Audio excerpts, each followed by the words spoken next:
So I asked you to bring an abstract. I want to see if we have time to work in class, but I think we won't have time to work them in class. But what I want you to do is to exchange abstract with someone else, whoever has printed. Exchange your abstract with someone else, and then during these 2 days, each one of you look in the abstract of the other one and see if they follow this logic here, or how could they change their abstract to follow this logic, and give them suggestions, you know? Okay? So you do it in the break, or do it now if you feel like it, but exchange them, and then you do this exercise during the week, and sometime you discuss it, okay?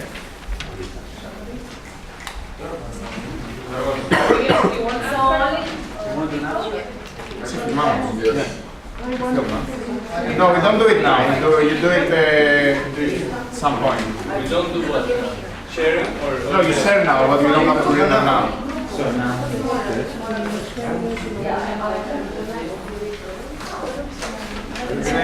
Assigning session. Okay, so let's move to the next part. Yeah, exactly.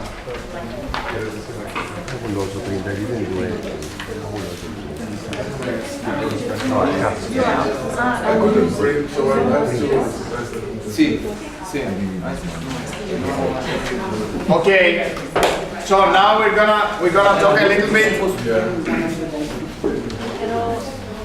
Sorry, Rita. Salvatore, let's start with the class. Sorry. So you can do it in the break. Don't worry.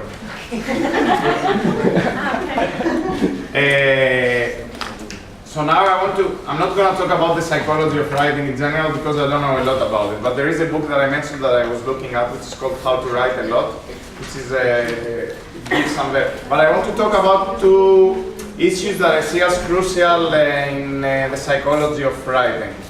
So maybe psychology is not the perfect term, but 2, let's say, not structural or writing type, but like how you see writing. And these 2 things are, the first one is your relation to your manuscript.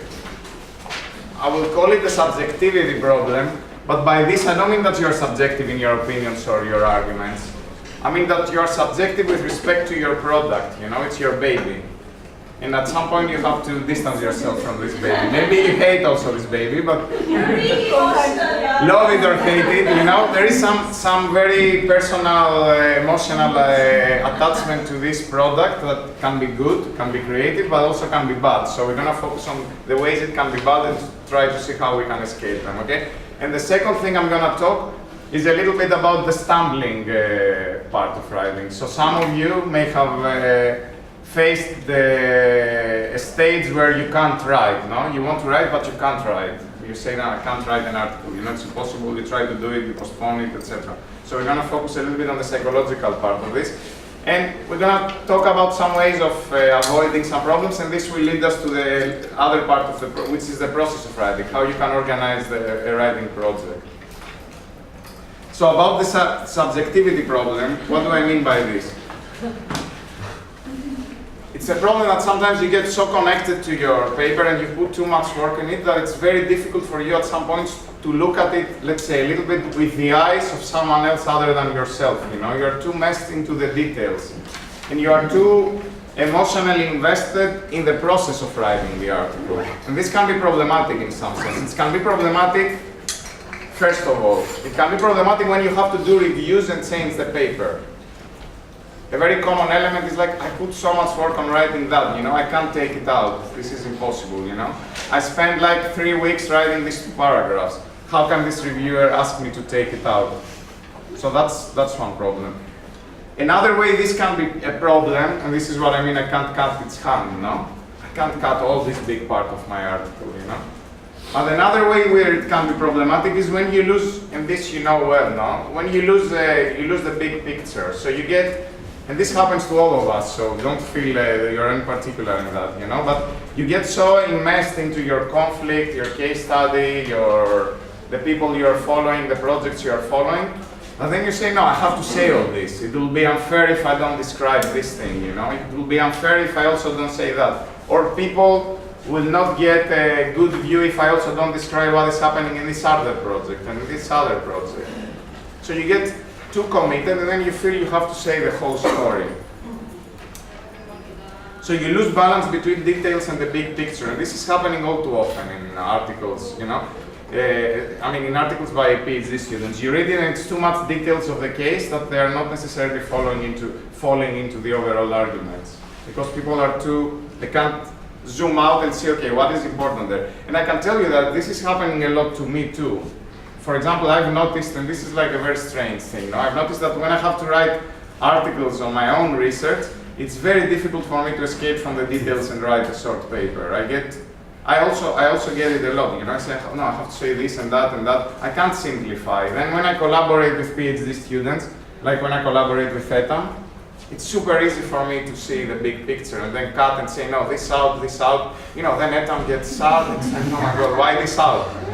But I'm the objective reader there, and I say, no, this out. We have to say it very simply, you know, you don't need all this stuff. I can do it very well, and I simplify a lot in the articles of others, but I can't simplify my own work. So the trick here is some tricks for you to benefit from this size of others, you know, or even make yourself to be another and look a little bit into your own text with the eyes of the others, which is a tricky part. I mean, another problem with this is that sometimes you get too messed into your own work, your own field, your own way of thinking, that also you use language that you don't realize other people do not understand. Theoretical language, empirical language from the people you are working with, you know. Like you lose the picture that you're talking to someone else who might not share all these common language or assumptions or knowledge with you. And sometimes the other thing that can become problematic by being too attached on your document is you forget the reader and you assume that they know what you know, you know. So you take certain things as granted knowledge. So you say, okay, I know that things are so complicated in my case study in Campania, you know. I know all the complications, so probably the reader will know too, you know. You have to think that your reader is someone from Wisconsin who knows nothing about Campania. They might not even be possible to spot it in the map, you know. They might know anything about waste. So you always have to think with the eyes of this reader, not of the reader who knows more or less what is happening in Campania, you know. You have to think of the reader who probably hasn't even thought about Campania, but is interested in the same theoretical issues. So for this reader, what level of detail do you have to give that will be relevant for this reader to understand your manuscript? So some ways to temper subjectivity, this particular type of subjectivity I'm talking about. First of all is to acknowledge it as a problem. So to know that it's a big part of the writing process is how to deal with this issue of subjectivity of you with respect to your manuscript. This means you know that it's an issue, you know that it's hard, and you're trying to deal with it. It's impossible to avoid it completely, but you know that it's there. So a few tricks that I would advise, and I've taken also this advice from other people. So the most basic thing is to leave the article aside for a while and then read it with fresh eyes. I mean, I gave you now the two papers we wrote, the two versions, and now I see the second version and I get freaked out. You know, I said, oh my God, so many mistakes, or I would have written this differently, or what am I saying here, this is bad English. So really I got freaked now that I had to read the review, and now I'm very pessimistic. I think it's going to be rejected, you know. And my co-author is writing from his honeymoon in Greece, and he's telling me, I'm thinking, it's still under revision, bad sign, it's getting rejected, you know?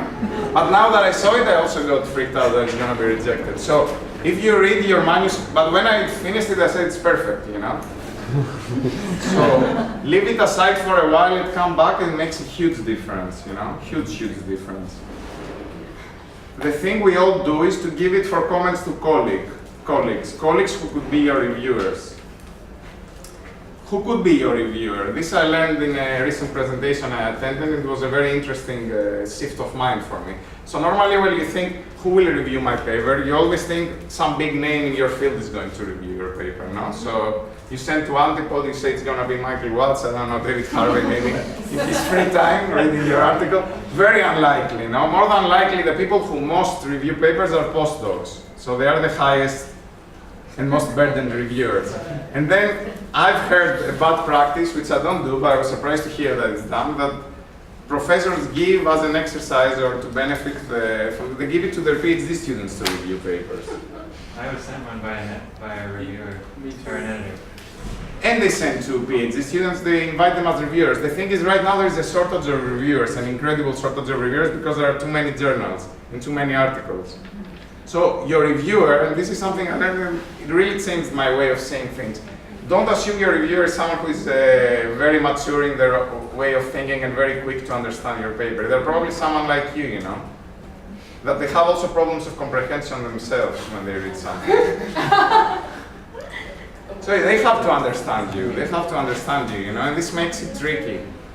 We're going to talk about it in the review process, but the reviewer might not understand exactly what you're saying if it's a postdoc or a PhD, But what does this mean is that you can benefit by getting comments from your peers. So you can send it to one another and get comments, and don't say like, okay, what does X know more than me? No, we are in the same states. They didn't understand my paper, so their comments are not so good. So I'm not going to take these comments into account. I'm just going to take into account the comments of my supervisor. No. Send it to one another and really take seriously how the other person reads it and what they tell you. If they didn't understand something, don't assume that it's their problem they didn't understand. It means you have to explain it better. If they miss your overall points and your overall thesis, it means you have to make it even more clear, It doesn't mean that it's their problem. So what we do normally, up to now I wasn't doing that. So normally what we did with the paper you saw this summer that we wrote with Giacomo on the Sarno case, I don't know if you remember adaptation and the Gramsci perspective, etc. We sent it to 7 people for comments. We sent it to Stefania Barca, Ug Mark, David Sauri. So all these people, Eric Zvingedas, all these people send us comments, before we finish the paper. So then, when you get the comments, suddenly you see your paper with the eyes of someone else. This is an important moment in this subjectivity process. Because one thing we are naturally inclined to do is to say, oh, they didn't understand it, they didn't read it well, they have other things in your mind. No, that's a moment for you to take off, let's say, your emotional investment to your work and your insecurity and your investment to protect it against others, It's like, really, if this person is telling me this, there must be a reason, Let me see it through their eyes. Why Stefania Barca is reading my paper with these eyes?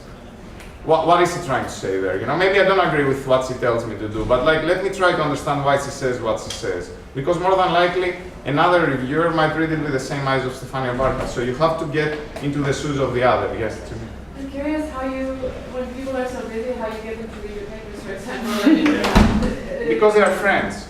Okay. Huh? And And because you'll do the same back to them, so it's a gift economy. So you will have to do the same to them. So I do it and then I ask them. So it's as simple as that. And if it's someone who is a specialist, who's an expert in the region where you did your work, for example, it might know more details or it might be a good reader. Is there exchange of something else if the person's not an academic person, but rather like... No, but you need an academic, that's what I'm saying there. You need an academic and you don't even need an expert from your region, Actually, you don't need someone from here, because your reviewer, one reviewer might be an expert from the region, So you might want also an expert from the region to give you comments, but you need also the average reviewer also to look into your paper. And it's a friend that you're going to give it back also for comments later, So it works a lot like that. So whoever does me the favor, I do the favor back, more or less. But Giorgos, Yeah. it doesn't change from journal to journal. I think all the journals have the same kind of No, so when we reviewing. wrote the paper for Annals of Geographers, the one you had to read today, I sent it mostly to geographers, So I wouldn't send it to an ecological economist because I was mostly interested from how a geographer would read it, So it depends where you're sending it. You pick up the people also in this way. So you try, let's say, to sample the average reviewer possible reviewer of your article, thinking that this average reviewer might not be someone super experienced also, So don't think about the top people only, You just need someone who could be the average reviewer of your article. So you also don't run the risk that this reviewer will actually be approached by the editor as the reviewer? Well, that's not a risk. I mean, this is the opposite. You have to be careful there not to burn reviewers, Because if you want your article to be, if I want my article to be reviewed by Maria, that I know she's going to be a little bit favorable as a reviewer, so I won't send it to Maria for comments not to take her out of the reviewing process, So okay, that's a little bit more of a silly strategizing. But if you send it to someone for reviews, they're not going to be your reviewer. So if you want them to be part of the reviewing sample, and especially if it's someone you cite a lot and they are obvious candidates to be reviewers by the journal, then you don't send it to them. You prefer them to have them as a real reviewer. Okay. Quick follow-up question. Do you like, what's the etiquette there? Do you tell, if you're citing Maria a lot and you suggest that she's a reviewer, you don't send her the paper yourself, but would you tell her, oh, I'm suggesting you, so you might get a paper about this? No. That's, you don't No, I wouldn't do that. I wouldn't do that. I mean, I think the reviewing process has to be objective, and you should never know if someone reviewed you or not, even if it's a good friend, So this I would keep out of it, yeah. Where exactly is it possible to suggest a reviewer? In some journals they ask you to suggest reviewers, others not. But journals are running out of people, so Ecological Economics asks you to suggest up to 5 reviewers, and then I know that of the 2 reviewers of your paper, 1 is going to be from the 5 you suggested. As an editor, when I always try the reviewers people suggest in the journal we were running here, but then I try to get also 1 random one to make sure that there is no bias in that, But like if a journal asks you to suggest reviewers, it's very likely that one of the people you suggest is going to be your reviewer, so you can think of that carefully. Another possible reviewer is someone whose work you cite a lot. That's what an editor does. When they get a paper, they go to the references and they see who you cite. If they see you cite someone they know, they're going to send it to him or her, So that also matters a lot. Whose work are you related to? But only if they know him or her. If it's part of the journal, so if you send to Geoforum and you cite, I don't know, Gavin Bridge, he was the editor of Geoforum, and you cite him 4 times, it's very likely that they're gonna ask him to review. Now if he has time or if he wants to do it, it's a different issue. Something for etiquette. Do you acknowledge in the article if it's ever published the help and the readings of these colleagues? If you send it to some people, later do you put this? You acknowledge them after you acknowledge them when you publish it, but not when you submit the article, because you don't want to disclose your identity or who helped you. But at the end, you always thank them. Yeah, of course. So the trick is, and this is difficult, is if you can read also your own article thinking you're a different person. I've done this sometimes, Like I had some exchanges with my colleague here, Jeroen van den Berg, about the growth. He's against the growth. So sometimes what I was doing is, I was reading my article and I was imagining, okay, I'm Jeroen, what would I what would I say here? That's how to respond also to counter arguments, But this gives you also an external perspective. And really, it makes a huge difference, because once you start thinking differently, you say, oh my God, this thing that I take for granted is like, it really has to be supported much better, Someone might have a very different view than you. And finally, what I do, but this is more for style reasons, and I'm going to explain it back, is I read the article backwards at the very end. So I'll explain this later, but you can start reading from the last sentence up, rather than... Are you serious? What's your part? Can you explain it? Sentence by sentence backwards. No. Wow. What does this do? What does this do? This is particularly for improving your grammar and your expression, because when you read it like that, you don't read it with the flow of the argument in your mind. So you just see the sentence. So you're just an editor, a language editor then, So you see its sentence, and then okay, you can spot the mistakes, the grammar mistakes or the English mistakes or something that escaped you. Sandy was telling me now that they published a paper and they had an opening quote. What was it? The blood runs through our veins. It's like a super epigram, the most important for the article, something like the blood going through your veins is like the water through our pipes, for this history of water in Barcelona. And in the very, very, very, very final version, the last one, the proofs, someone, I think it was reading it like that, that said, okay, it's written the other way. When we translated for the first time, we wrote the water through your veins is like the blood through our pipes, and no one saw it until the last proofs. No one saws it till the last moment. So how can you see that? Because you are invested and you always think you've written it correctly. But when you start reading backwards, you just focus on the sentence. You say, oh my God, what is this saying here? So this is one way to do it is by reading backwards. So now this is the other important psychological problem. It's like I can't write. This How to Write a Lot book has it's mostly about that. So it's advice on how you can try to write a lot. So I suggest reading it. I found it useful. So I read 1 or 2 chapters that I'm summarizing here in a slide. So it's a very, very gross summary. But if you want to look at it more, but like it has some of the standard excuses people give to themselves not to write, and some of the responses, practical responses on how you can go over them. Okay. So one of the standard responses is I cannot find time. No, I don't have time. I do this, I have that, I have this managerial tasks, I have this in my personal life, you know, I can't find time. What everyone advises there, and I take their advice very seriously, is to allot time for your writing, just for writing though, for nothing else, not for emails, not for reading, not for analysis, not for data, just for writing your article. Allocate as much time as you want, but allocate it and ruthlessly defend it. Say like every morning, some people work every morning. I don't do that, but I've heard many people do that. Like from 9 to 12, I just write, nothing else. But really nothing else. If I ask you for an appointment 11 o'clock on Tuesday, you're gonna say no, this is my writing time. So you really have to defend this time. And really these 3 hours, sit and write. If this fits your character, right? There are different characters, but the important message here is allocate time and defend it, and then say this time I will have to write one way or the other. If I can't write, I'm there waiting, but at some point you will write, you know? Would you write more than 1 article at a time, in the sense, like this month I'm writing 2 articles, for example? Yeah, this depends again on the character. I can't do it. For me, it's like I'm one project person. If you can't work on 2 things, but allocate time to writing. If it's for 1 article or for 2 articles, but it's your writing time, you know. And you decide what you're doing this time. If you can run 2 projects in parallel, it's fine. But just make sure that there is a very clear part of your schedule that it's writing time and receives priority over anything else at that time. Another common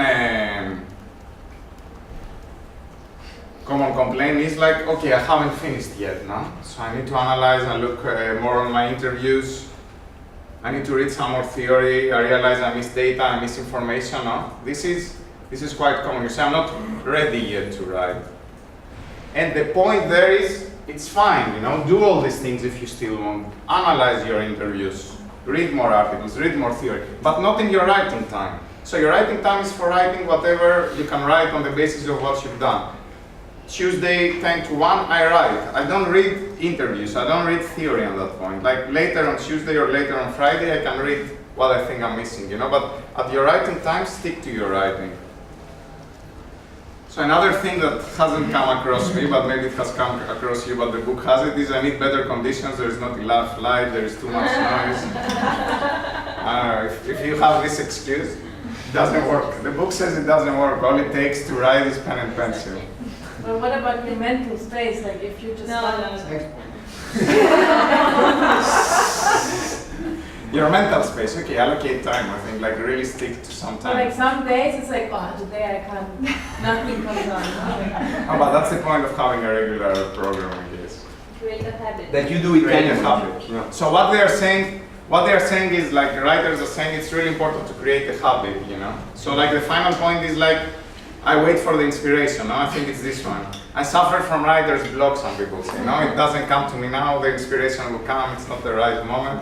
So what this book is saying, it's right. First of all, you're not Hemingway, you know, so we're not waiting great inspiration from you. But that's not good enough, no? Because maybe you're very good and you write something which is very creative. But the interesting thing is that if you read the biographies even of authors like Hemingway with all his tumultuous life, getting drunk, you know, all these things we know about these people, they had like very strict schedules actually writing, and very strict habits, you know. They would write every night or every morning from that to that time in this typewriter, in this room. So it seems that habits and sticking to your habits helps a lot for writing. So try to do that. So if our writing time is 9 to 11 in the morning, then we don't have to come in the morning this week? Not already. You start next week, yeah. I think the other thing important to remember is you can always delete. Because I think part of the problem with a block is that you think, oh, I haven't had the perfect way of thinking. No, I mean, you write, and then it can always be deleted or reworked or whatever. But I think just the process of, because otherwise, I think if you're waiting for it to be perfect, it will never. Yeah, I mean, this again depends on the style, but this is important too, no? We're gonna go into that, but don't try to be perfectionist. When you have to write, you know, and then you can always go back and improve it. But in the writing time, write. That's all it is. Maybe write also random thoughts if you're not in a group. Yeah. One suggestion that was really useful and which helps me overcome the block is to separate the writer and editor, and this was something that was raised, no? Because usually when you write, you go back to it and you think of, editing it, and it just bogs down the writing process. So that's another thing. Don't try to be perfect while you write, and don't try to edit while you write, because you can spend hours and hours in one sentence, and then suddenly you move to the next paragraph and the whole argument changed before, So when you write, try to write well so that it makes sense, but move on. The idea is move on, improve and move on. But don't improve perfectly, because you will always get back, and maybe something has to go all together. So there's not value in spending like 1 hour improving one paragraph that at the end might not have to stay there. Okay? So the process of writing. So I want to talk about 3 stages: planning, writing, and then revising. And then we will move to the reviewers thing. So about planning. So I think is to treat a writing project as a writing project, as a whole. So I have to write this paper as a project. It's not just the writing. There are many different stages as we discussed. There is a review, there is sending it to friends, there is reading some extra literature. So there are various tasks. So try to identify these tasks. Don't just start writing and then you discover these things along the way and they sidetrack your time. Like try to think, okay, if I was to finish this article, what do I really have to do? I have to send it to Giorgos, I have to read this extra paper, I have to do this. Write all the things you have to do before you finish and then try to organize them a little bit. The outline is really important, to have an outline for your article. I'm going to explain this a little bit more detail. Set concrete daily goals. This might be too ambitious, but if you can do it, this would be good, Like say, okay, this week or this day, I want to progress like that. Like some people are saying, and they find it useful, to say like, okay, each of my writing days, I write 500 words of text, no matter what. It can be 300, But you can set some target, and then monitor yourself and say, okay, I did it, or I didn't do it, Then I do it the next day. But a little bit set your targets, because otherwise many times what happens is like, okay, you set the targets and then you enter the last week, you haven't written anything, you get demoralized. Try to set some intermediate targets and try to meet them. Monitor progress is important. Like, okay, I said that this week I'm going to finish with the abstract, or I'm going to finish with the introduction. Did I do it?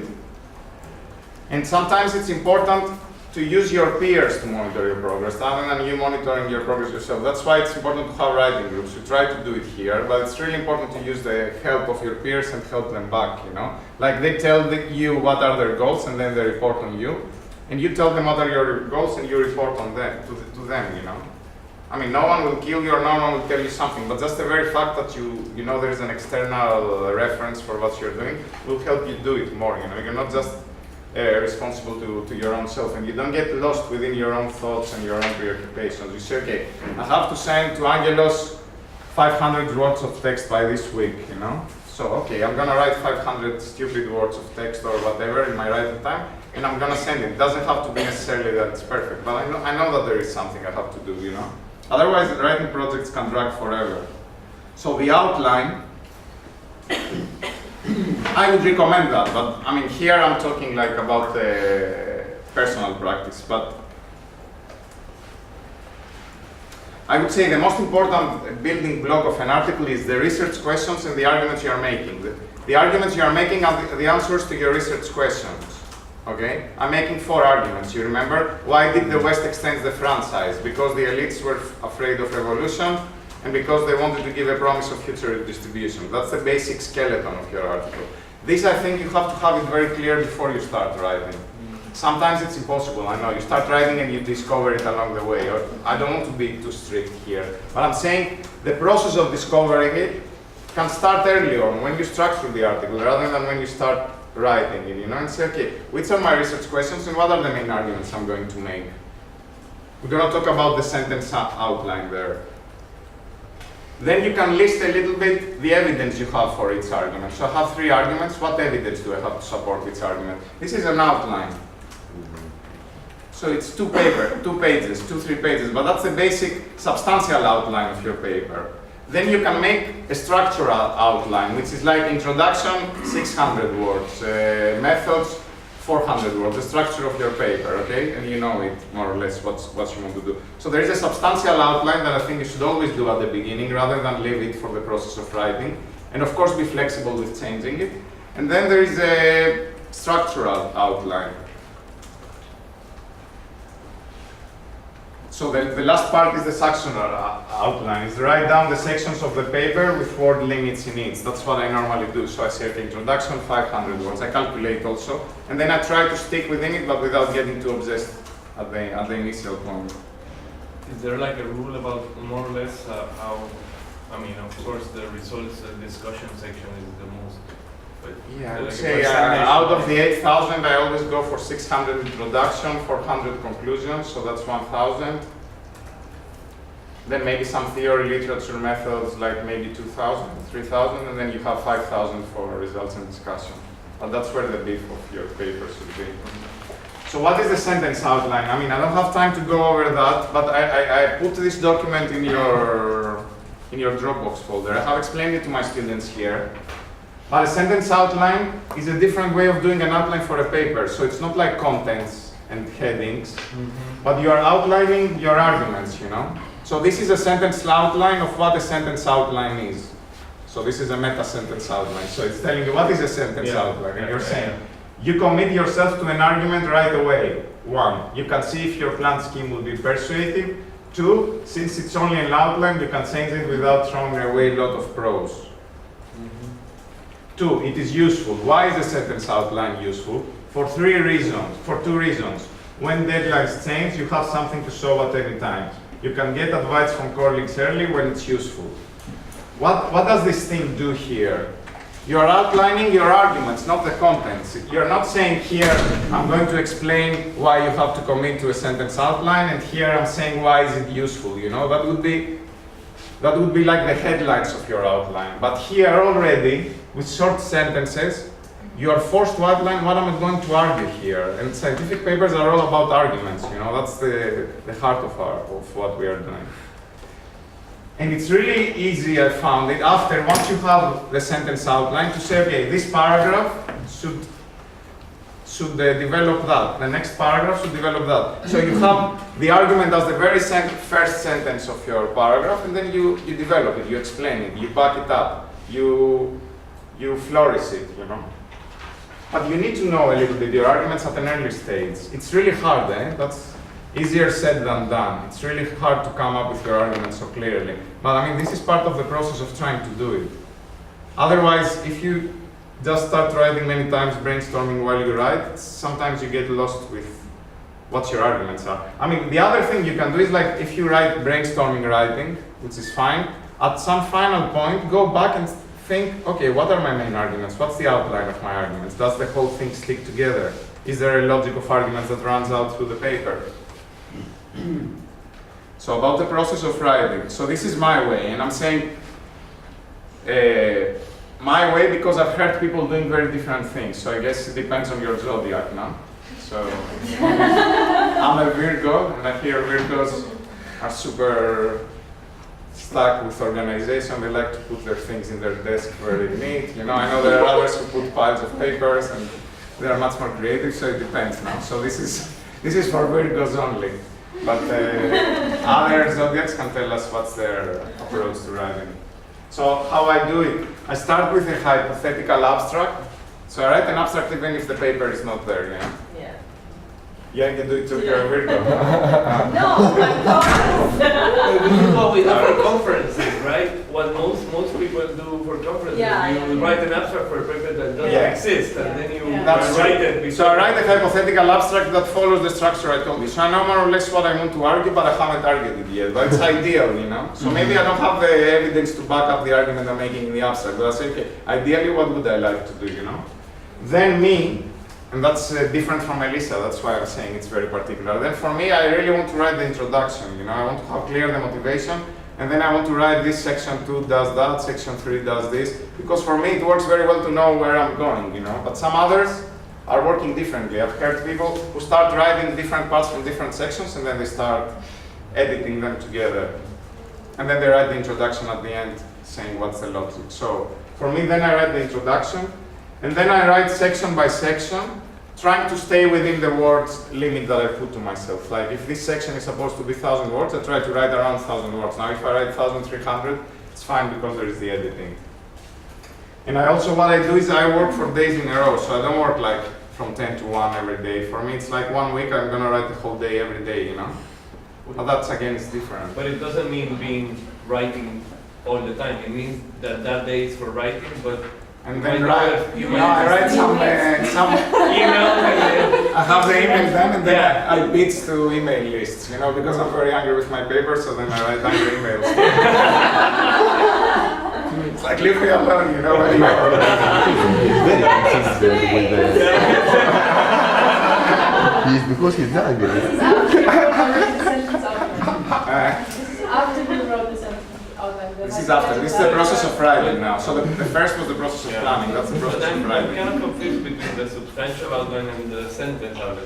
The substantial outline is the substantial outline, like the introduction, 300 words. Then results, like section 3.1 of results is going to be this, section 3.2 this and that words. The sentence outline is these are my research questions, and this is what I'm going to argue in the results section.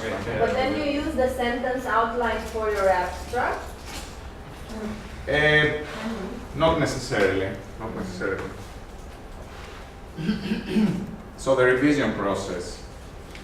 So this we just said it now. Do not strive to revise and be perfect while you write.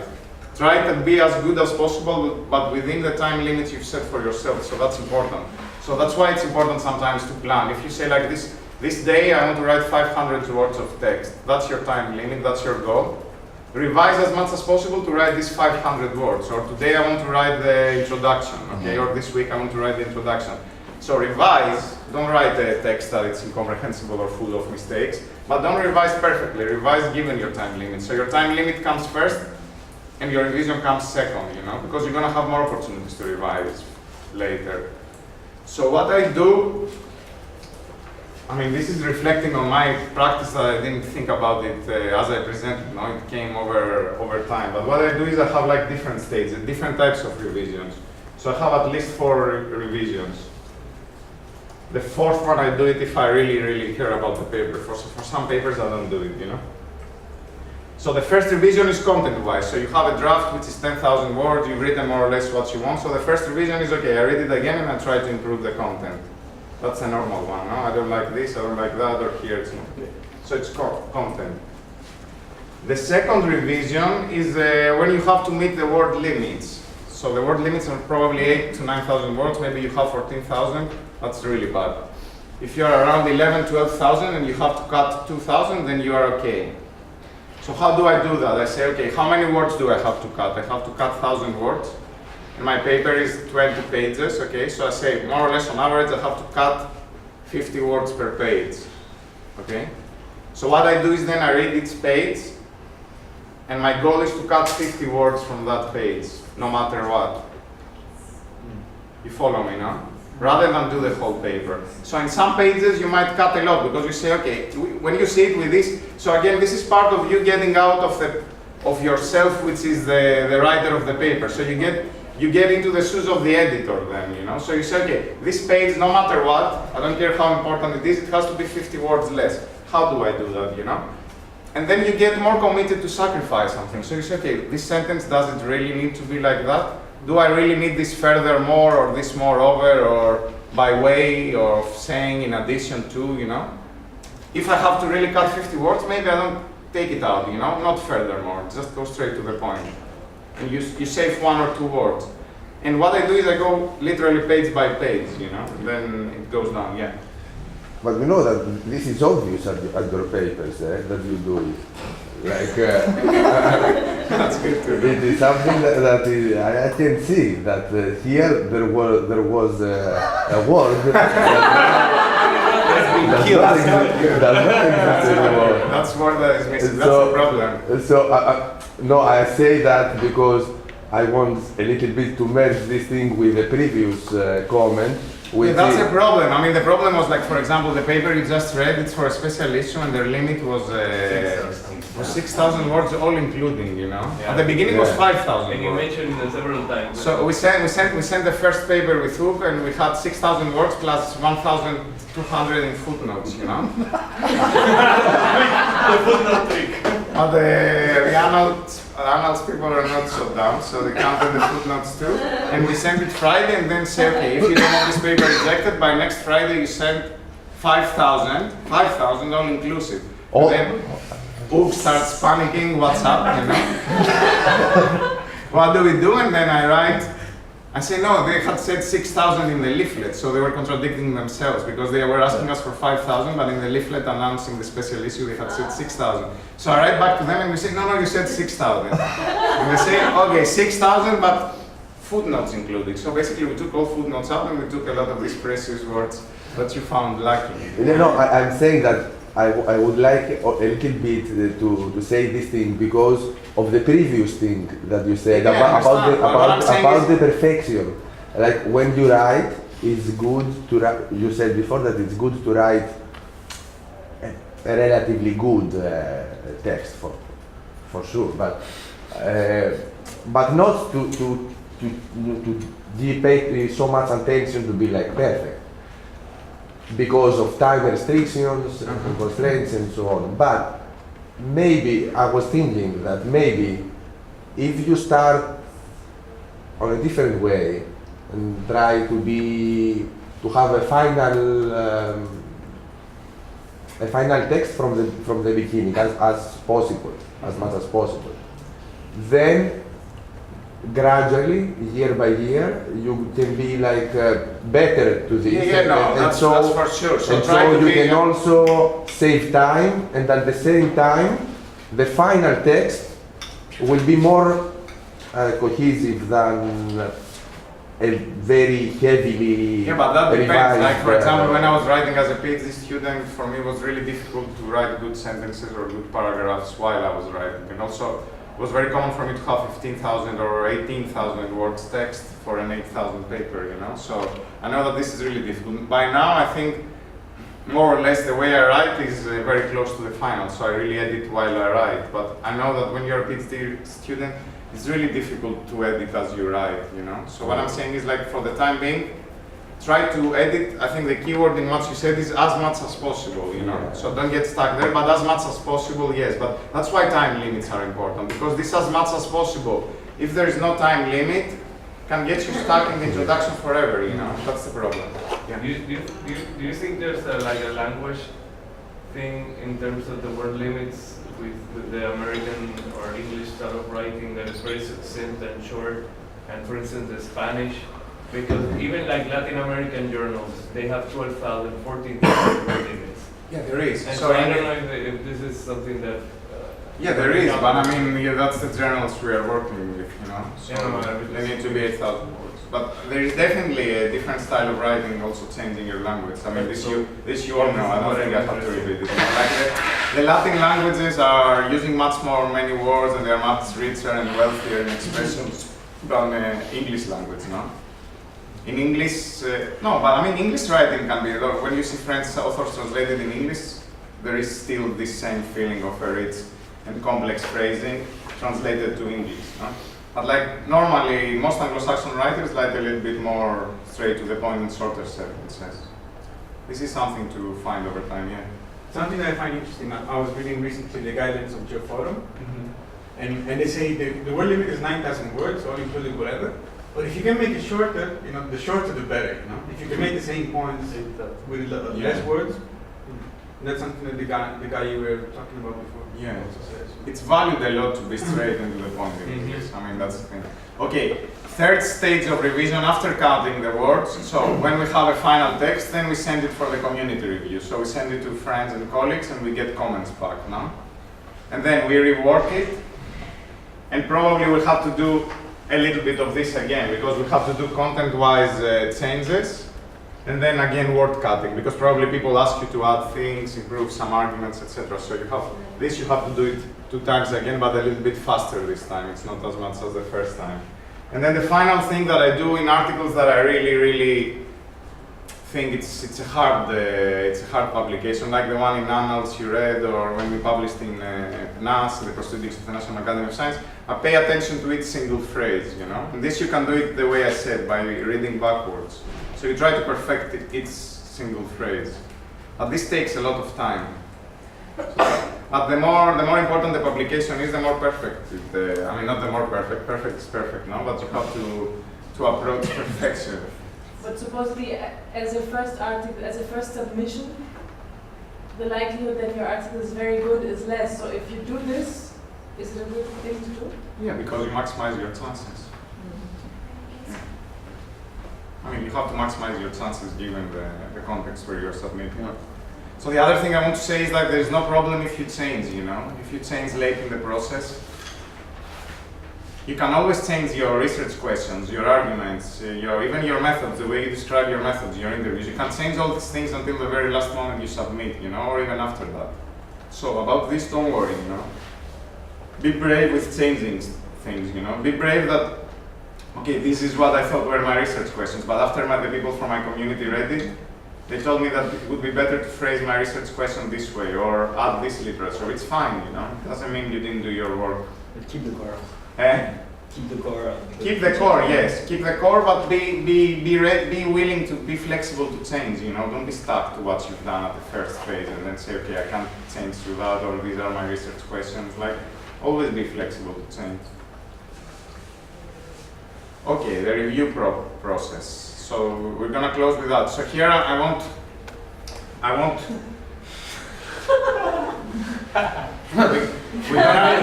We're gonna discuss a little bit the articles I sent you, my articles, no?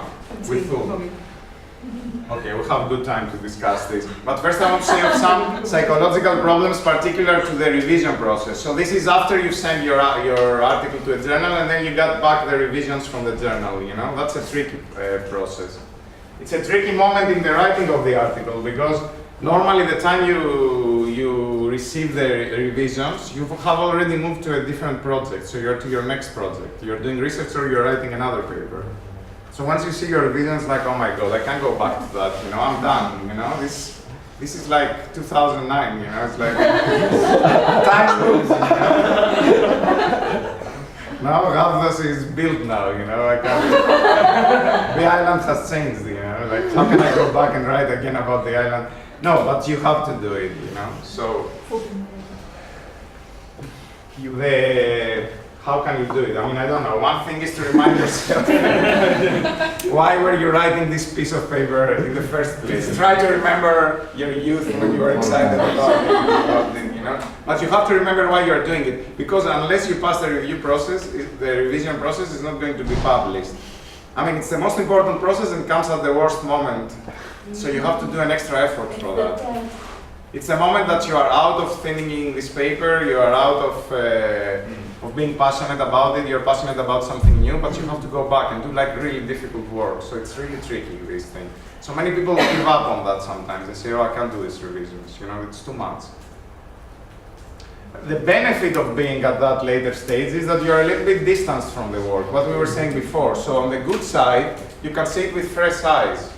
And you can also be a little bit more brave because already a year has passed perhaps since you finished the article and say, maybe they're right, I mean, I can take all this section out, you know? You're not so heavily emotionally invested to the article at that stage. So this is on the good side of having some temporal distance. So the other thing is very common, I find the problem, is that many times you will feel, and that's normal, that the reviewer didn't understand what you were trying to say. Or you might think that they are biased, no? That they come from a particular community or from a particular line of thinking that doesn't like your line of thinking. Someone who might disagree with your findings, they don't like them politically or scientifically or whatever. So you might have this feeling. I would say don't have them, you know? Treat them as humans because of course they're biased, but who isn't biased, no? And of course they didn't understand your paper, but which papers did you fully understand, you know? So it's very normal that someone doesn't understand you, misunderstands you, or is biased towards you. This is fine, but like try to engage with them, try to convince them. So this is a game of convicting people. So you have to convince them about your argument and about your data. So don't take it personally, you know, and you don't get into this super defensive position like, oh my God, they are so mean, or yeah, people can be mean also sometimes. But if they haven't rejected your paper, you can still fight it. So that's a good point, you know. So forget. I mean, try to also neutralize your emotions. I don't neutralize them very often. So sometimes you get very angry with a reviewer, no, and then you get very offensive with them. But it's a little bit an asymmetrical relation. So if you get too angry with them, they can always reject your paper. Although, to be honest, I have colleagues here who are very aggressive with reviewers, and I found this also working sometimes. Yeah. And they are very aggressive with editors. This works, why? Because the editors, I've been an editor, so you know that you don't do your job perfectly because you have very little time, you see things very quickly.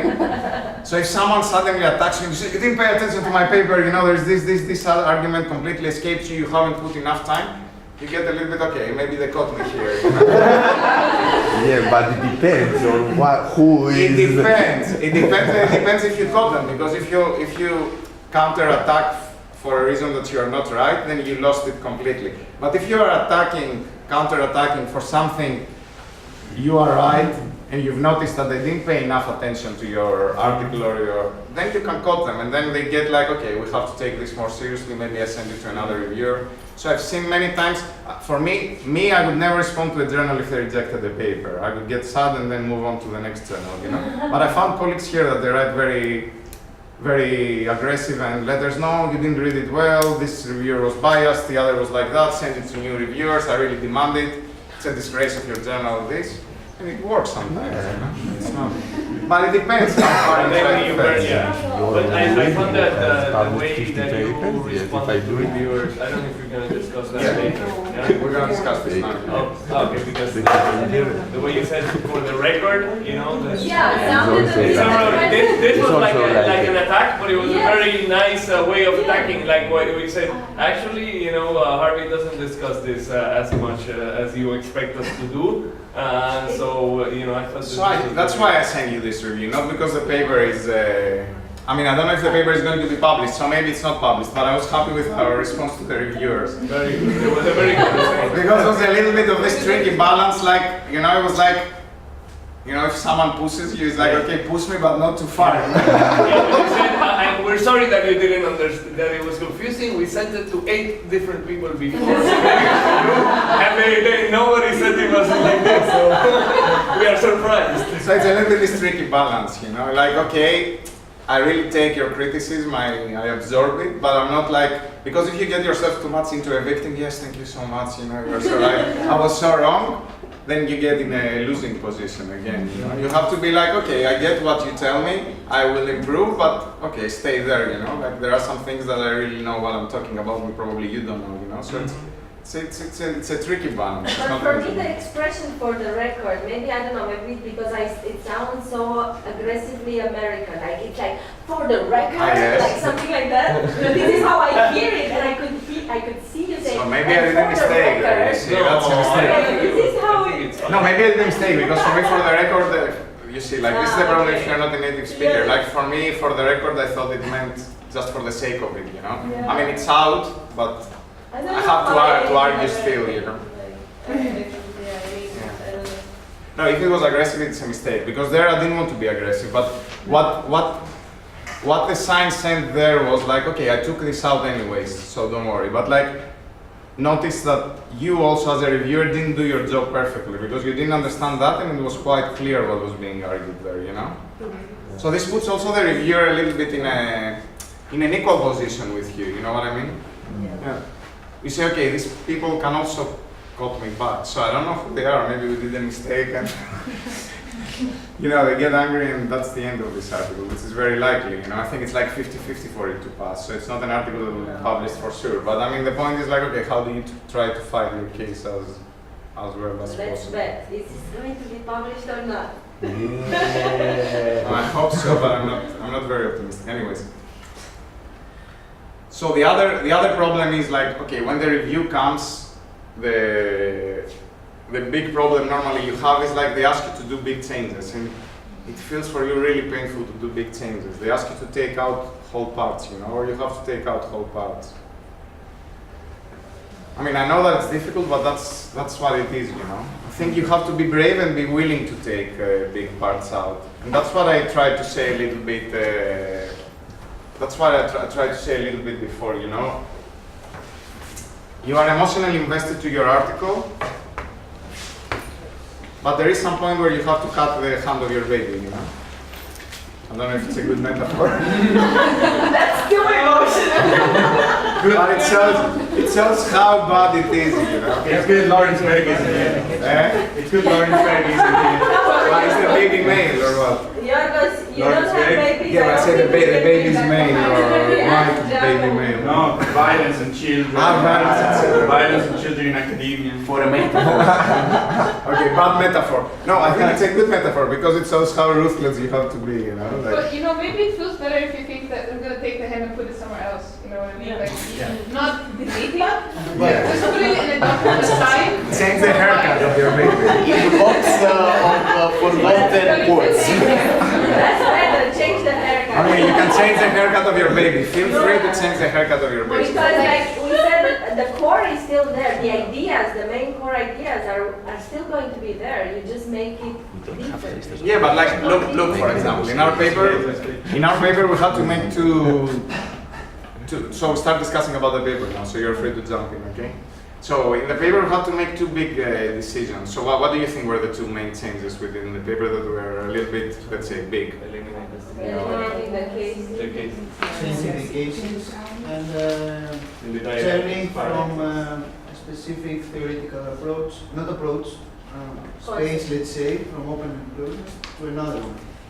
Dialectical. So yeah, this discussion of open and closeness was very big. We had examples, we had to switch it, take it out. Then we had a case study on the cooperativa integral, and we say like, okay, this is not the case study of the paper. And then we had also, and this I think is risky, we had this concept of dialectical utopia. It was even in the title, and then we gave up on it. I mean, this is risky because if someone thought that the main contribution of the article was dialectical utopia, they can tell us, okay, you took it out, but you lose a lot like that, you know. So these were big decisions. To be honest, we weren't very heavily invested emotionally with them because dialectical utopia was a little bit more a last-minute thing, taking Harvey to use it and we found it useful. Then the cooperativa integral, as you saw, we didn't do really field work. If you had spent 3 years investigating them, it would be really hard to take. I mean, it was a shallow empirical research, so you can say, okay, fine with it too, out. But in terms of work, to take out all the paragraphs you saw that we had written about cooperativa integral and take them out, that's a lot of work, And this is where I say that, you say, no, I can't do that, it's too much to start doing all these things, And we are at the phase that I thought this paper was done, I was doing other things, This is the tricky part, but this is where you have to be brave when you do revisions. Because I think the reviewers really appreciate when you see from you a willingness to really change your article. I think so. I mean, unless you don't change it to a worse article, but they appreciate that, and they really know if you really change. So some people, what they do, and I think is wrong, is they pretend they change, but they haven't really changed the article, And then they try in the response to the reviewers to pretend that they've done a lot of changes, but then when you see the real article, it hasn't changed a lot, So for major revision, this won't trick the reviewers of a good journal. Of a mediocre journal, maybe, but of a good journal, they won't be tricked by that. If they ask you to change something, they expect you to change it, or to address it. They don't expect you just to fool them with empty words in the response letter. They want to see some change. And you gesture that you took them seriously. Okay, I took you seriously, and I cut one of my 2 case studies. That's a huge decision, What happens if the comments you get from the different reviewers are not really complementing each other? Yeah. Like, how do you know, which one to follow and which one to ditch or to? Okay, so what do you think we did in our article? I think you've got elements from all of them, but maybe something that one says, for example, about I think the third one didn't mention something that the 2 previous ones did about the utopian thing, the idea of dialectics. But the reviewers were quite similar in your case. The first 2, yeah. The first 2 seem to agree that. So talk loudly, so we're having a discussion. Yeah. The first 2 seem to agree that the novel I don't know, two of them agreed that the novel thing was very interesting, and then one was more like the case study, right? I think, if I remember correctly. And then you went more with the novel. I think it was more tricky because I think the first one was saying the novel, and then the first one was positive, obviously. Yeah. So the first one had approved the paper and was saying the novel is the strong part. Then the second and the third one, which are obviously more negative, especially the third one. Yeah. No? They were saying, what about the case study? Why don't you elaborate it more? Maybe you want to focus there. And I think the third one was clear that he or she saw the innovation of the paper in the case study. You know? But as I told you, for us, the case study, we hadn't done a lot of work, and the novel was also what interested us the most. So we were lucky that the first reviewer had suggested the novel. So what we did there is we turned the first reviewer against the others. Yeah. So we said, okay, according to the first reviewer, suggested the novel, we go for the novel. If all three had said focus on the case study, it would be difficult for us to argue that. But the third one, also he didn't, I think he won't be, I think he would be understanding your move because it was out of honesty. It was not a matter of like, I want to write about a case study. I want to make a point, and the only way I can make that point, which is the purpose of this article, is by focusing on this specific data, which is the novel. And I think, a reasonable person kind of like would understand that kind of argument, right? I would say, because it's a matter of honesty of you as a writer and of them as reviewers who are not supposed to impose what you're writing about, right? But I think it helps our case, let's say, to always point that also another reviewer is on your side, you know? Sometimes it helps. Well, but that sounds like focusing only on the struggle between reviewers, which is maybe, it can be avoided, you know? It can be avoided. We would do the same even if the first reviewer was not there, and then we would have to just argue our case why we focus on the novel, you know? But the fact that the first reviewer was also praising our approach with a novel give us more fodder. So to answer Penny's question, if you have contradicting views of reviewers, you can play with them. You know? That's the point. So you can use them according to what you want to do. Yeah. So the reviewers are always contradicting one another. They are different people, yes. But finally, do you think that the fact that you put together a novel and a very concrete case study made the article like less homogenized, like less cohesive, like in general? Because for me it was also a little bit weird to read for a novel and after for a CIC, for instance. I think that it was too diverse, let's say, so I can see the point of the I don't mind. Did others feel the same or not? I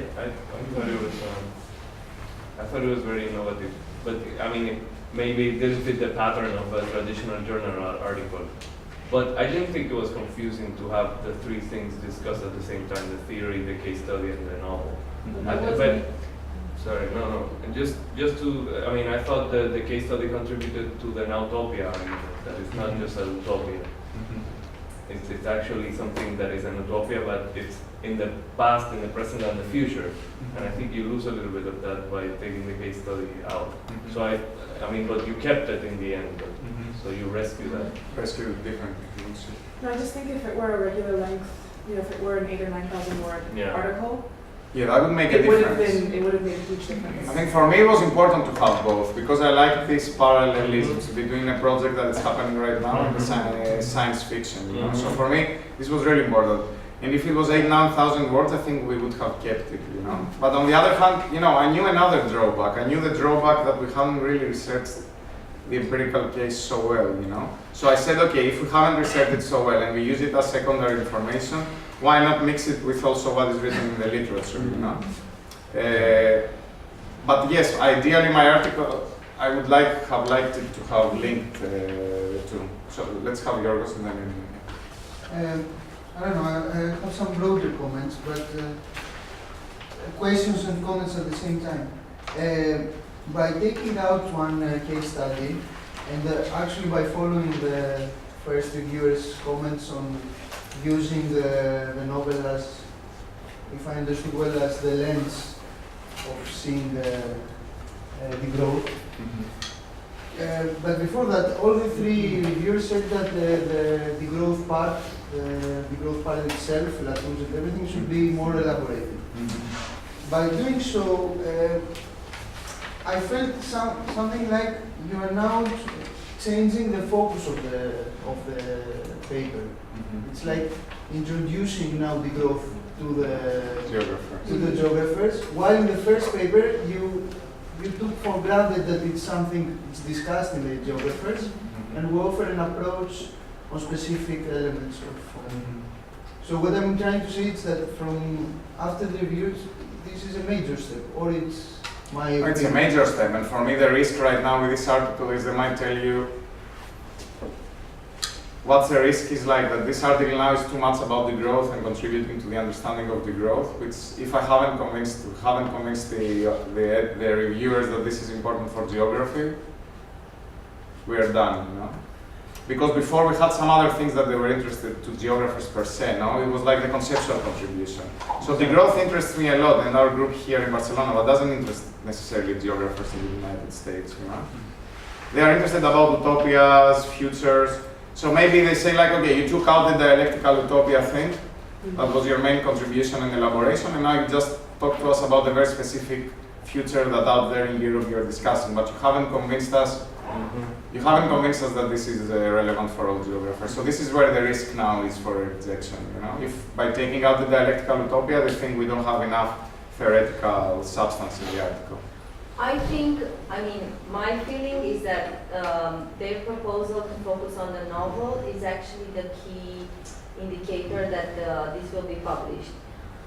And I'm very optimistic about this in a sense, because I think they pushed you into the direction of a theoretical paper while you wanted to kind of stick to the more empirical case study because you think, for me, it was like, you're not, why do you need an empirical case study for a theory work?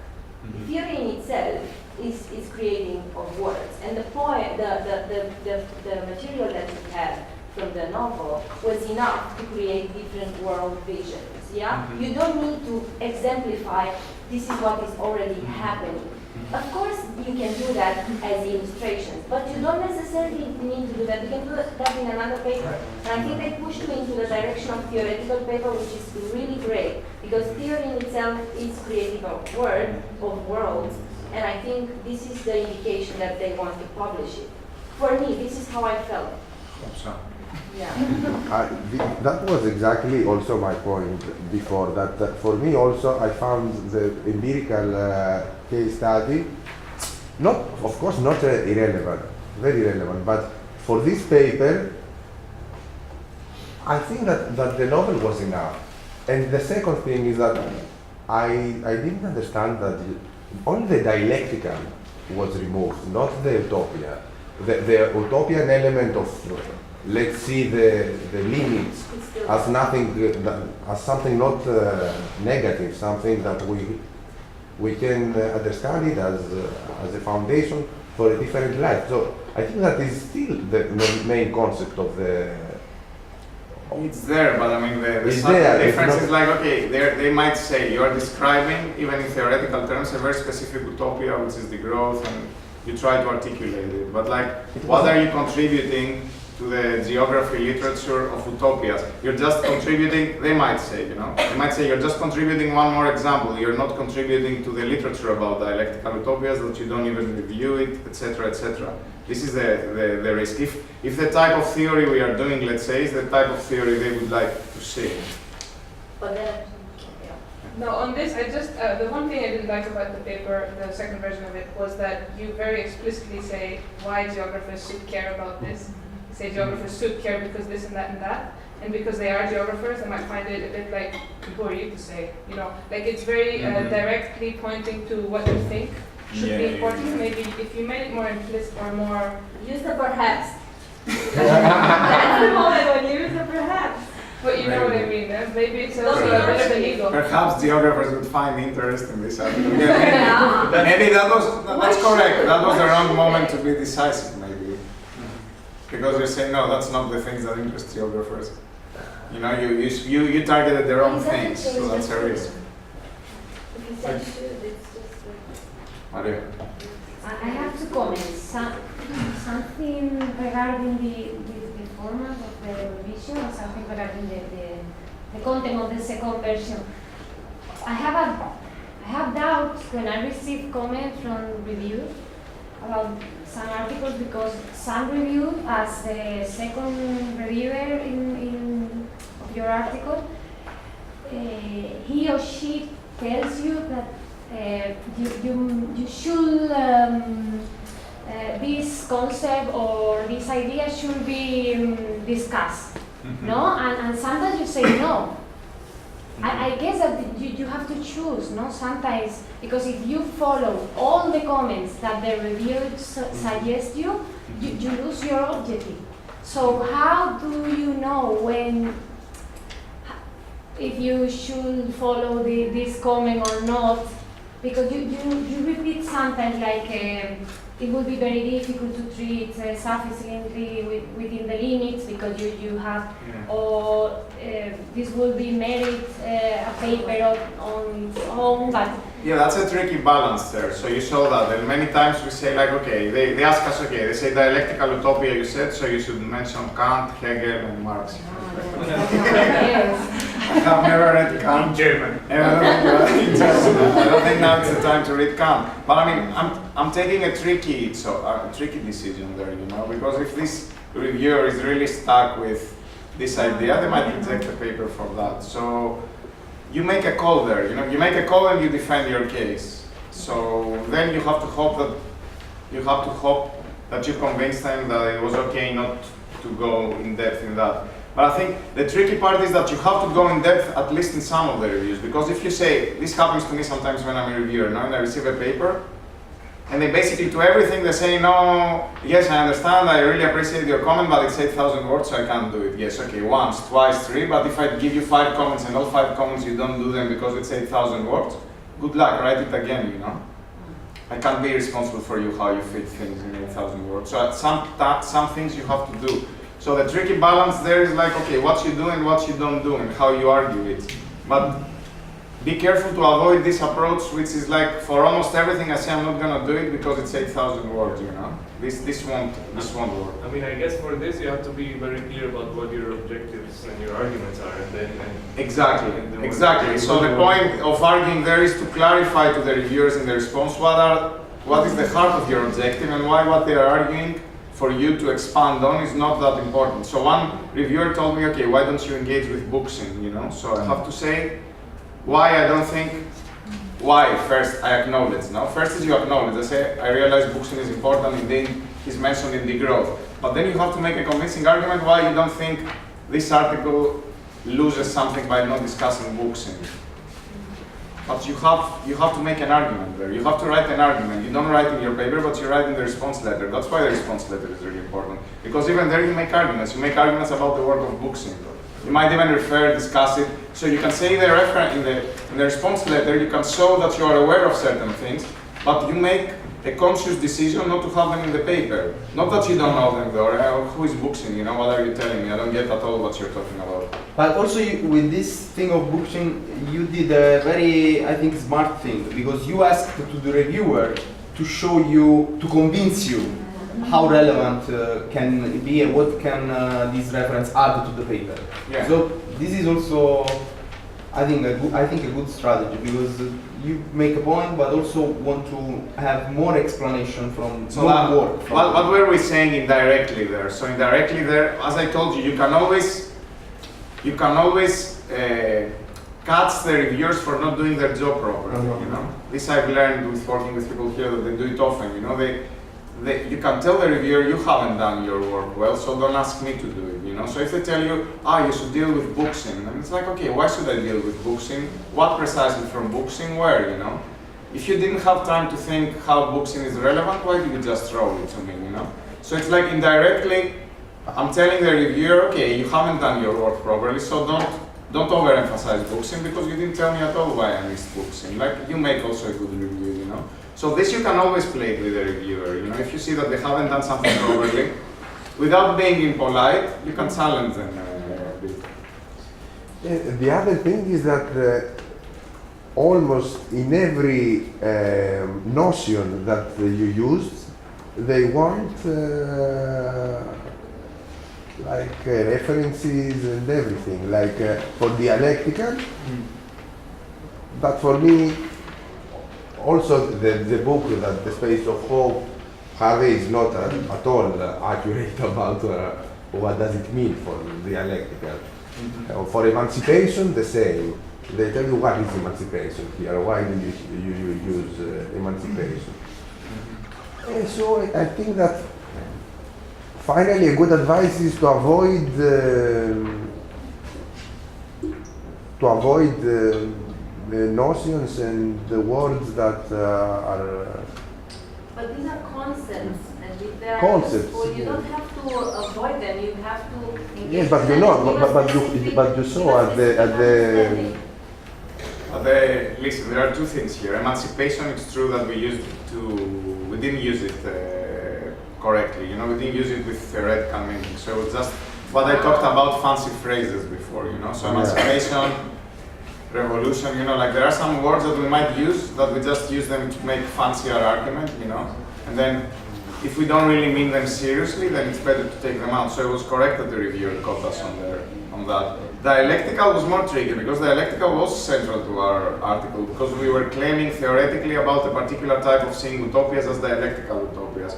So this was central to the article. We were using it seriously, or we thought we were using it seriously, and then he or she told us, okay, you have to really read about dialectics. And they told us if Harvey didn't do his job well, this doesn't excuse you from not doing your job well. You can improve on Harvey. You're publishing on a top journal, so it's your responsibility to improve on Harvey's shallow treatment of dialectical utopias. This is what basically they told us. So for us, the decision there was okay, is it really dialectical utopias that we want to develop or we want to present the growth? And we went for the second path. But it's risky, you know, because someone might say, no, you should have developed dialectical utopia. Without it, the article doesn't make a contribution to geography, you know. But for me, the thing that missed a little bit from the article for a geographical journal was more the spatio-temporal character of what exactly. Yeah, there was the scale thing at the end that my colleague wrote. So the scale was very geographical. The scarcity discussion is relevant to geography, but there are elements that they are missing and they might not be enough. Yes. Who else wanted? No, about the scale, it was, I think, it's a good point to make, but also in your final version, I think is a shallow treatment of the scale issue. So, then does it make sense to add the scale just to seduce geographer if you cannot make a strong contribution? I mean, I was worried about it, but then they didn't put it in the revision, so that's another example, you know. So I was worried about the scale section, but then none of the three reviewers took issue with the scale section. So maybe, but this is fine, you know, in the sense that this is, again, here is you're getting pragmatic about getting published, you know. So yes, if I was reading the article again and I said, how can I improve it? Maybe the scale section we would improve it, you know. But at that stage, you're not trying to make the perfect article. You're trying to convince the reviewers. So if the reviewers didn't have problem with scale, fine, you know. Yeah.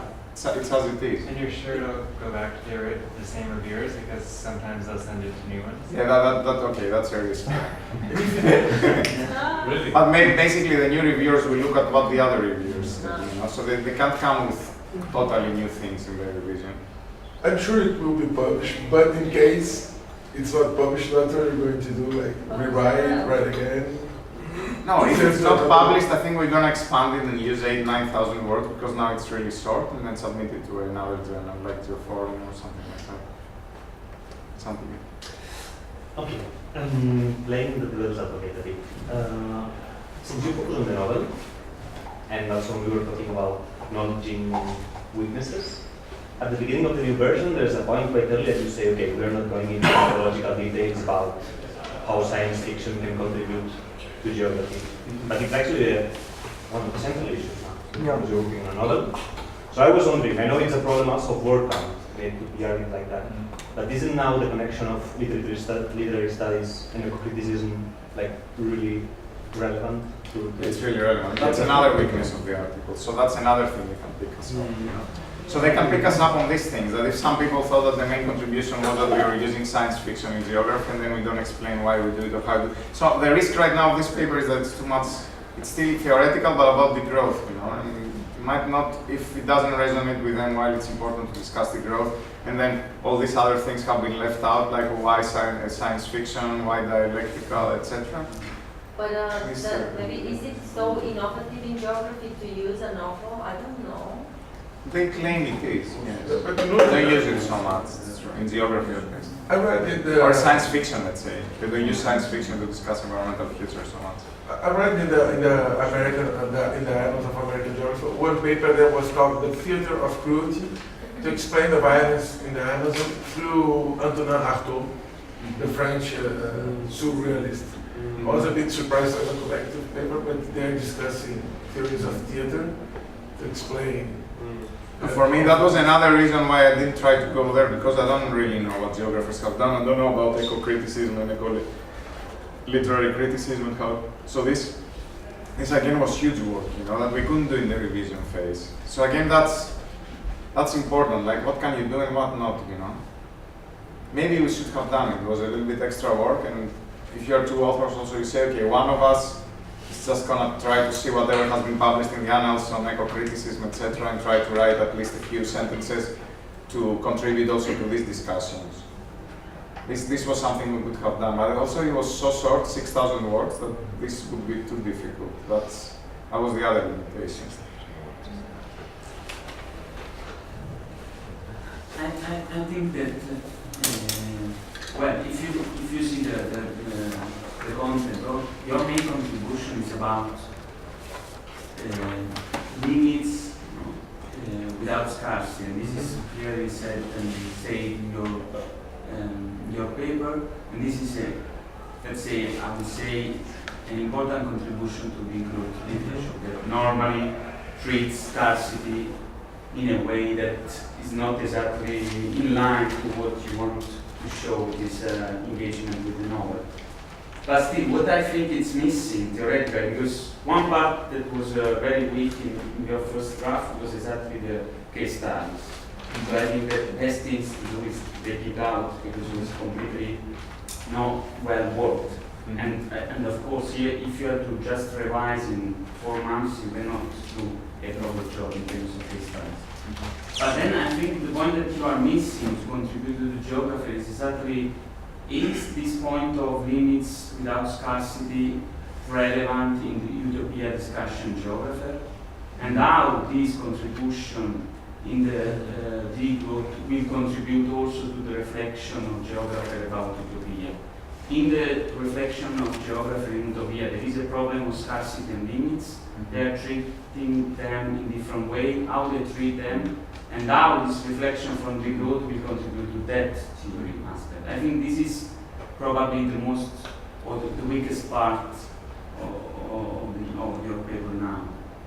Yeah, we could have had a discussion of how geographers deal with scarcity and limits, you know. So we didn't have it. We just had one reference to Harvey 1974, the classic, where he goes against Malthusians and saying, you know, this idea of external limits is wrong, you know, it's dangerous politically. So we're just dealing with Harvey 1974. So someone might as well tell you, like, Harvey 1974 has been elaborated a lot, you know.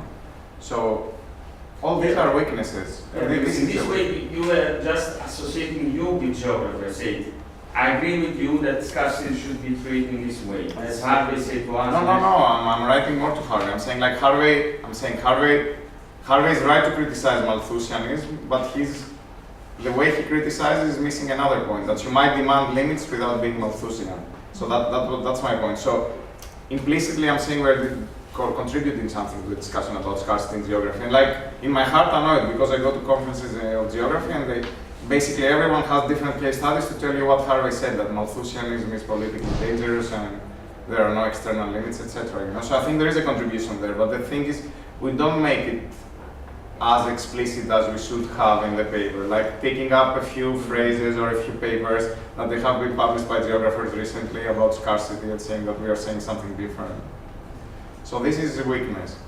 So I think the other thing I want from this discussion, and we are finishing here, for you to get is okay, this you know it, but why did I give you this internal communication? Is to see that every paper has, it's full of problems and weaknesses and unfinished points and incomplete points, you know, full. And the author knows them, you know them. I mean, I know them now. Like, what you tell me is right, you know, I know that these are weaknesses.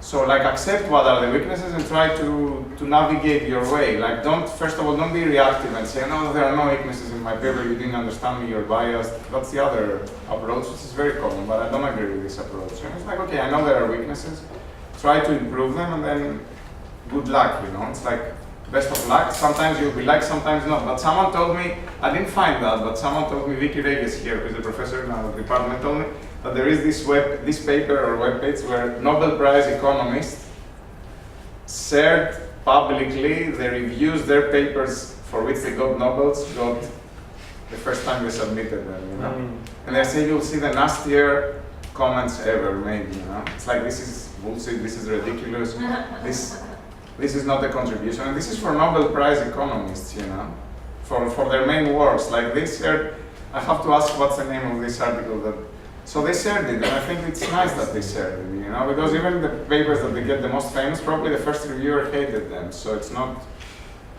a problem. The reviewers are to hate your papers, you have to argue with them, and if you're lucky, you proceed, you know, it's not just a few points that I might have missed in this discussion.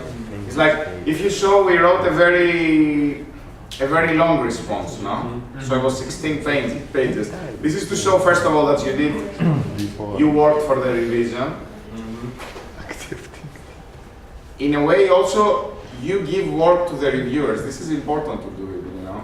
Because this makes your power relation to the reviewer more equal.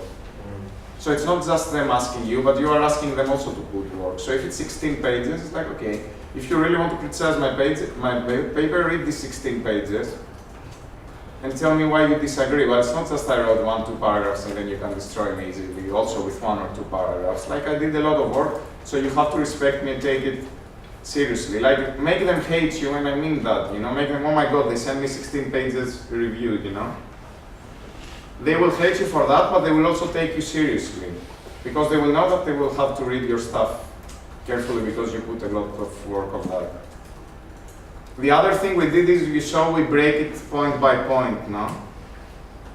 So some people don't do that, they respond to the reviewers in general. I find the point by point useful, and sometimes use it strategically, no? So you decide where to break the point. You saw also that some points we were just saying thank you, very nice comment. Yeah. Why were we doing this? Because the editor who's going to get the paper will not remember what the paper is about.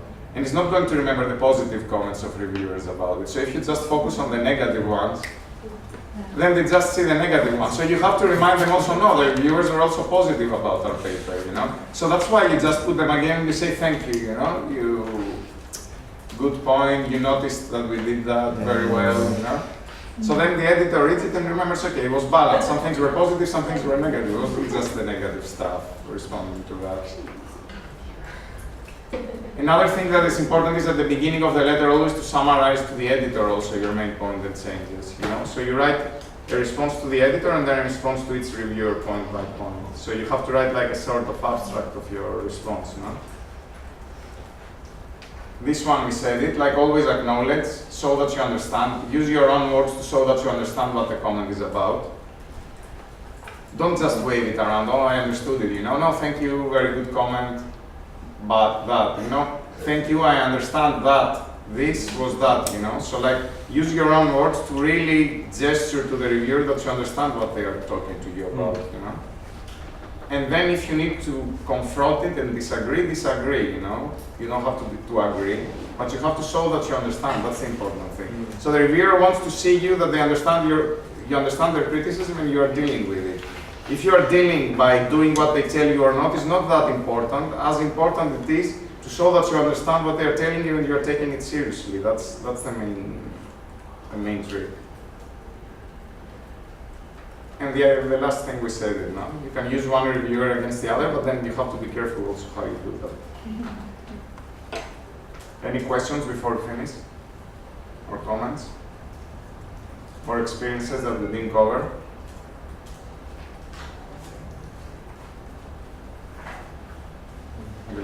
For me, we didn't discuss so much about the intermediate parts of the article, which is also very important, about how do we write the empirical part of the article. I think that we focused a lot on the abstract, on the conclusions, on the discussion, and on the review process, but there is also, for instance, you know that we had problem with this thing, how we write the empirical study, like chronologically or divided in themes, in themes or. The critical part is the most tricky. So what did I try to say in this presentation? I didn't explore it perhaps. So when I went to a presentation of natural scientists about how to write articles, what they do there is like, and if you do quantitative work, that's relevant. So what they do is like if they do statistics, econometrics, or etc. What they do is they start with the graphs and the tables there. So they say like, okay, I have 3 graphs or 3 econometric tables. I start by them like a storyboard, you know? My storyboard is figure 1, figure 2, figure 3. You know? And then my text is supporting these main findings that I saw in my figures. How does this speak to a qualitative case study, like the one we are doing now? Because we don't have figures or a storyboard. The equivalent in our case is the arguments that I said. That's why I emphasized the story, the sentence outline. So think, which are your 5 main arguments? And I would say structure your paper around this, make a storyboard, like argument 1, argument 2, argument 3, argument 4. That's how they write scenarios for movies, for example, no? People have like different scenes, different seconds, and then they say, okay, this scene, this is going to happen, and this is the main point of this scene. This is the other one, and then they break it into sub-scenes, and finally they end up with a dialogue. And the natural scientists do the same with figures. We can do the same with arguments. So I want to argue 5 things. Each argument has like 3 sub-points and has this evidence. So try to think as a scenario based on your 5 arguments. The historical approach can be nice, but it runs the risk of being very descriptive and very chronological, you know? So if you follow a historical approach, this started then and finished then, but then each period must be an argument, you know? Or the way you approach the history has to have different arguments. Otherwise, you become too descriptive, saying, okay, first this happened, then they made this dam, then they made the other dam, and finally they had this conflict, and then this dam was made. I'm not saying I did dams too, you know, so I'm talking about my dams. So, you know, the history of dams, I've written a lot of history of dams, which is very damn boring. So try to think of arguments, not of history. But then we can have histories that exemplify the argument. I mean, can you tell like a short story in which you can see the contradictions or or you can have 5 arguments and each one has a small history, or you have a history evolving over time where each period you make one argument, or you can think of different, but think of arguments, don't think of descriptive tasks you have. But in general, it's not a very good idea. It's a good idea to split the arguments and try to answer or to explore. I mean, there are different styles of writing. Because, for instance, the French that we were talking before, they do another thing. They take an argument from it, they elaborate on this argument, and they generate the other thing. From They generate, yes. It is like a way of generation from one argument to the other. Yes, you can do that too, but there are different arguments. So even if you read Foucault governmentality, because I did it for my class, you know, and then I was saying very clearly that each paragraph had one argument, you know, with some examples, and then another argument. Now, how do you move from argument to argument? You can move through logic, through history, through whatever, you know, but like more or less each paragraph had one argument. It didn't have like 10 arguments mixed together and then 10 different arguments. There was one main point in each paragraph or section. Amelie, last one and we finish, we'll go from that. No, I find it very tricky how to write in the kind of things that we write, how to give the context. Because a lot of our case studies, you need to give maybe a short history or like a geographical setting, whatever. And I remember in my draft that you commented this was too extensive or it becomes too descriptive and it becomes too long. Yeah, that's an art. That's a difficult art, no? Like you write about dance in Himalaya and you assume that you know that someone will read it and will not know anything about Himalaya or about, so you have to give the context, no? It's this region which is there.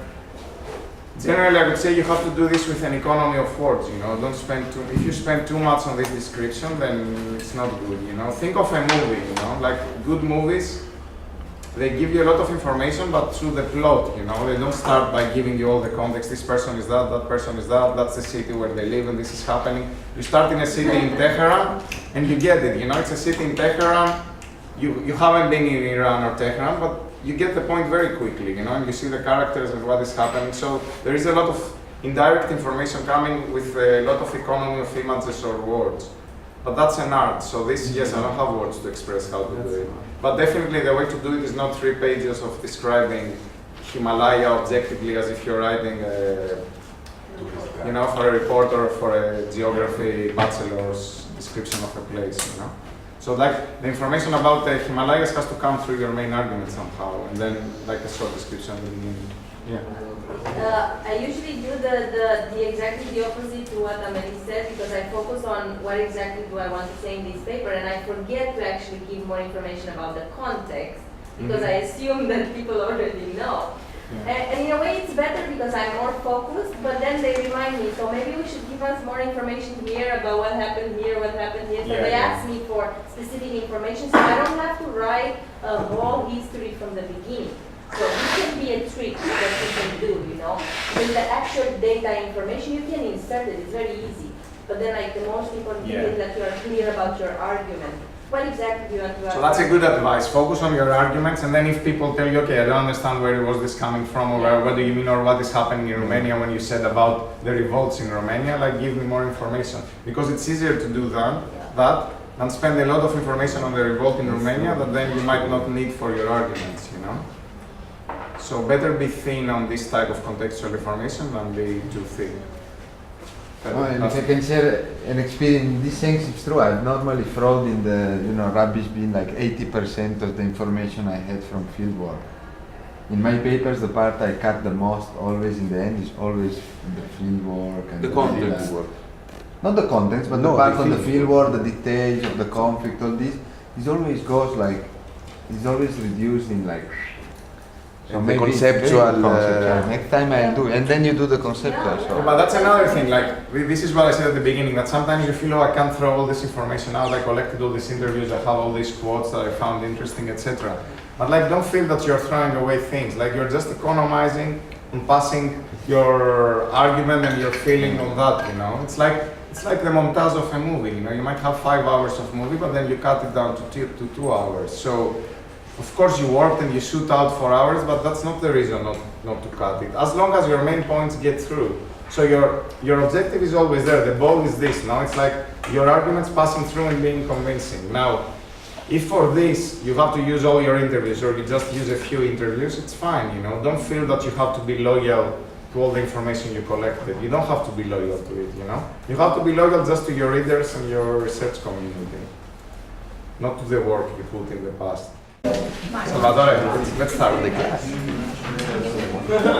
Fede, sorry. So, you can do it in the break, don't worry.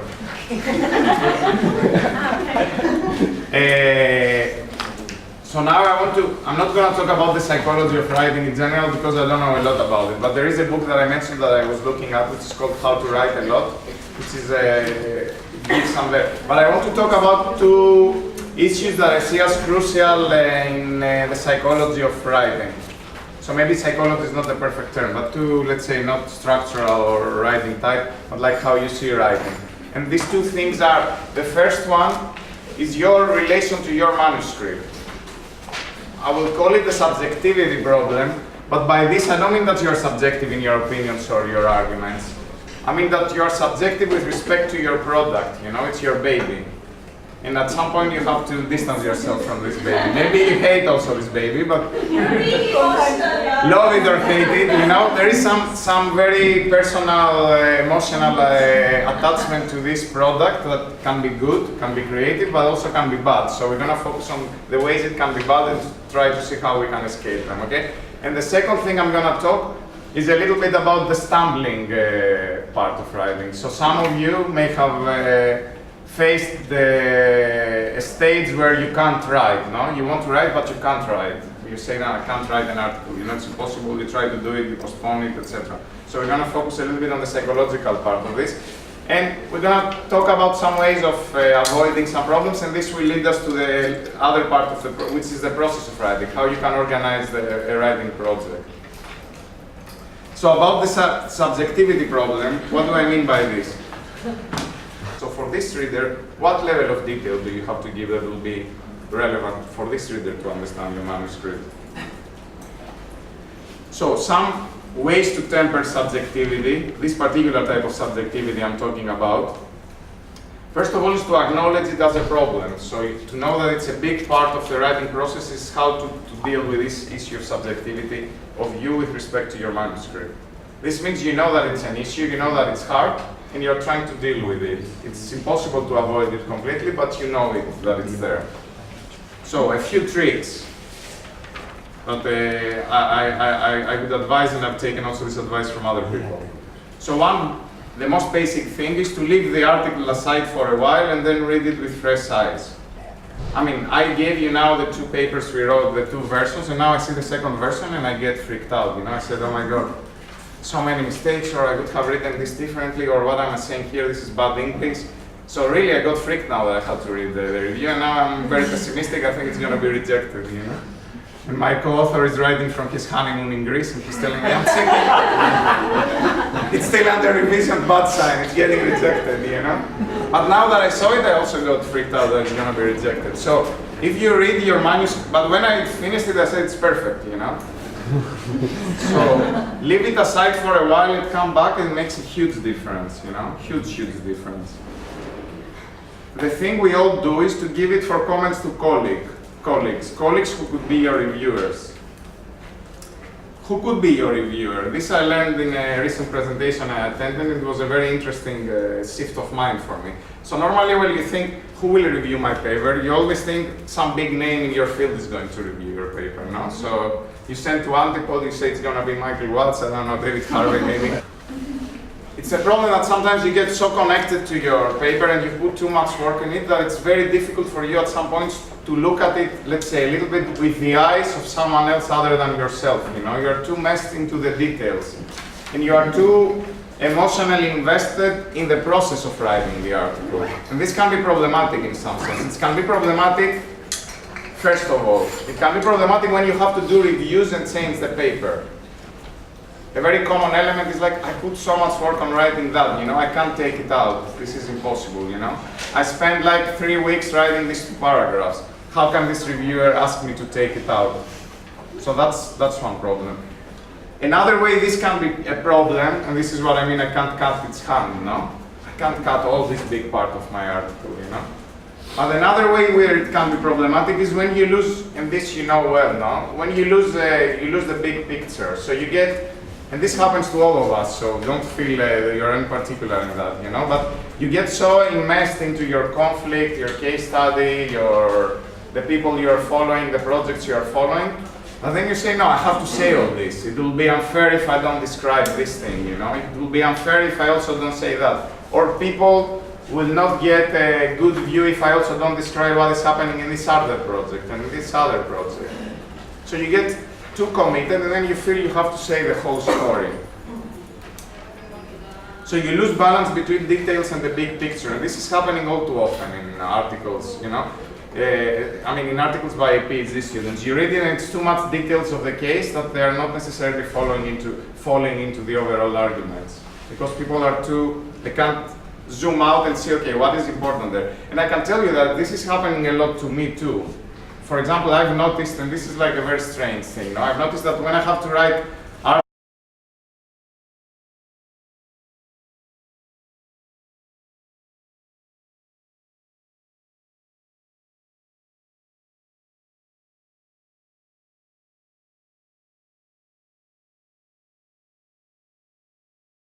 So I asked you to bring an abstract. I want to see if we have time to work in class, but I think we won't have time to work them in class. But what I want you to do is to exchange abstract with someone else, whoever has printed.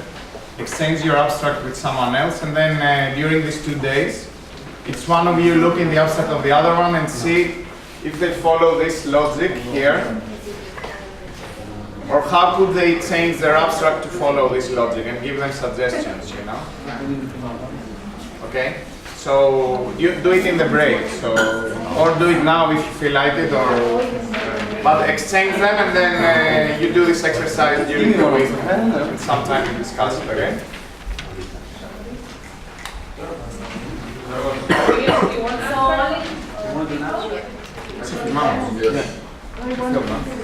No, we don't do it now. You do it at some point. We don't do what? Sharing or? No, you share now, but we don't have to read them now. So now.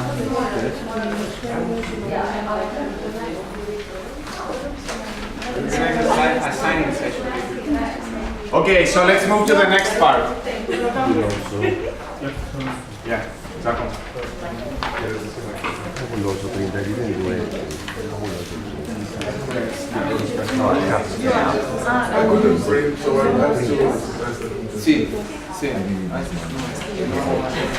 Okay, so now we're gonna talk a little bit.